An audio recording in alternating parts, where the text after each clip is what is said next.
Hey, Yetta, I'm just feeling so overwhelmed that I'm decided I'm not going to make a decision. Well, a no decision is a decision. Moving forward with the Dekker Team. Moving forward together with the Dekker Team.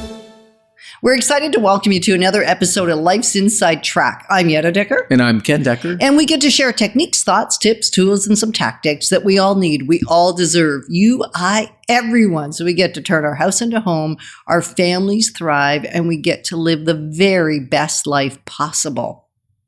We're going to consider that even in a state of overwhelm, when we don't want to make a decision because we're stuck, it still might be the right time to move. Yeah, that's an interesting twist, eh? Because we get stuck, right? And sometimes we're in such a mess or such a great period where we don't even consider it, and it might be the right thing to do. Exactly. And what we're dealing with now, I wouldn't say unprecedented, but pretty close to unprecedented times where there's uncertainty in many areas of our lives. I mean, COVID certainly created uncertainty even in a lot of relationships.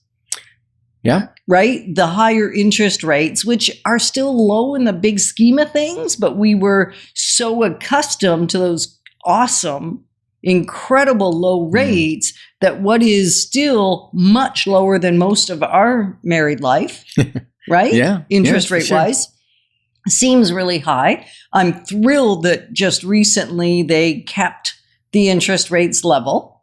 Yeah. And which is a good thing. Mm-hmm. And yet there's so much uncertainty. And so when we're sitting in uncertainty, and I just named a couple, that not enough housing, supply and demand conversation, a lot of immigration, and not enough housing that's affordable for the people that are coming to the country, as well as for many of the people that already lived here. Yeah. And it's interesting you talked about interest rates there for a little bit. And, in end of January, the Bank of Canada did their announcement. They said they're holding rates. There's many that are saying probably by second quarter, third quarter of 2024, we're going to see interest rates start to go down slowly, maybe quarter point. And it's going to take, the real estate market is going to take off. As soon as there's a rate reduction, you can know that the real estate prices are going to start to climb. Now, what a lot of buyers don't know, or people that were thinking of buying, or they're going, no, interest rates are too high. And maybe you don't know this. Long-term rates, like the 5-year rate, is related to the bond yields, not the Bank of Canada posted rate. So we've actually seen 5-year mortgage rates come down about 1% in the last 6-8 weeks.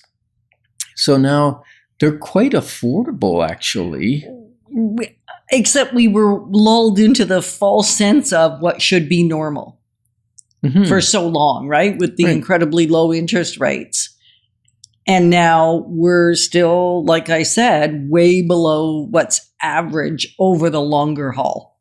Yeah, and there's rates well below 5% for a 5-year money. That's affordable. If you look at like the 10-year, the 20-year average rate of interest, it's 10 years probably it's below 5, but if you looked at 10, 15, 20 years, it's going to be well above 5%. Oh, well above. I can remember how celebratory I was when we saw a 10% interest rate, because we'd been sitting at 15, 16, 17, and then those that sat in the 20s, right? Even earlier, we didn't buy quite then. We had a car loan then, which was crazy. So when we're in these uncertain times, we tend to move into a state of overwhelm. So let's get back to the point. What's that nerve? What's the nervous system? Is it called the vagus nerve? That's the big one, I guess. But what it really is you end up with a state of indecision is easier when we feel like things are uncertain. Right. So we tend to check out.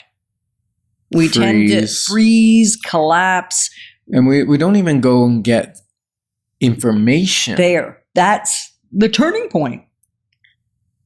Because sometimes we have too much information. We don't know how to interpret it. That's where people like you and I come in, right? Yeah. People that are in the industry. If you got too much information on mortgage rates, talk to a mortgage broker and see what's going on, right? Mm-hmm. If you got too much information around, is the market strong? Is the market weak for buyers or sellers? Or what's happening? Is there properties that you can buy? Or there's still good value out there?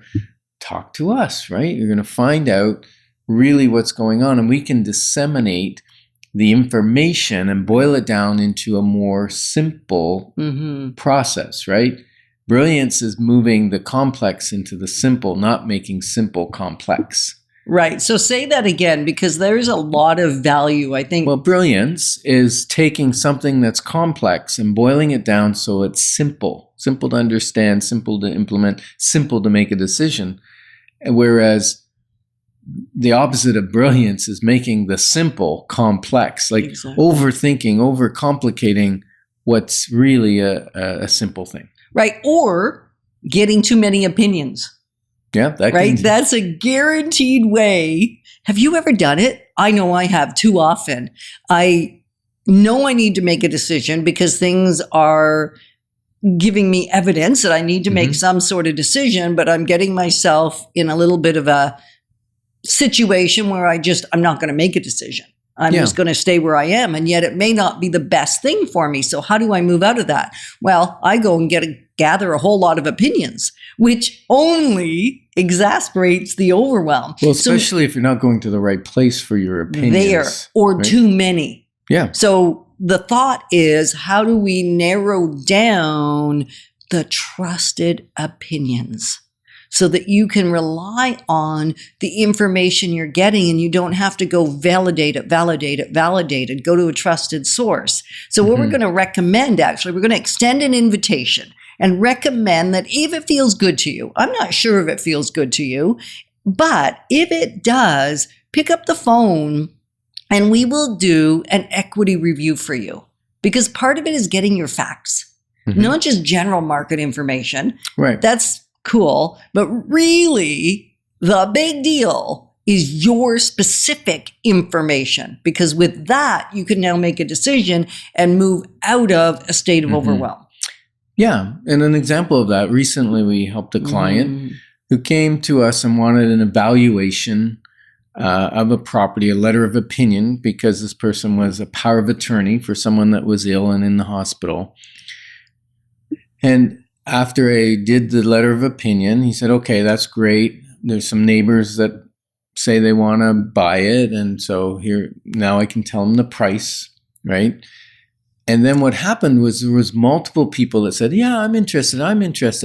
And so then he went into a bit of overwhelm and said, well, no, we're going to list it with the Dekker team. We're going to put it on the market and let the chips fall where they may, right? And what's interesting is we did get full price for him in a few days. And none of the people that said, oh, we want to buy it, when's it coming on the market? We're interested. Neighbors, children of neighbors, none of those came to the table with an offer. Which happens more often than it doesn't, right? It really does. So we're going to encourage you that if you're feeling stuck, get some more data, but get it from the right source. Yeah. So my question to you is it the right time to dial 613-860-4663 and get some clarity? Because we're honored to be positioning you to build wealth wisely, because it's about much more than just the money. Moving forward with the Dekker team. Moving forward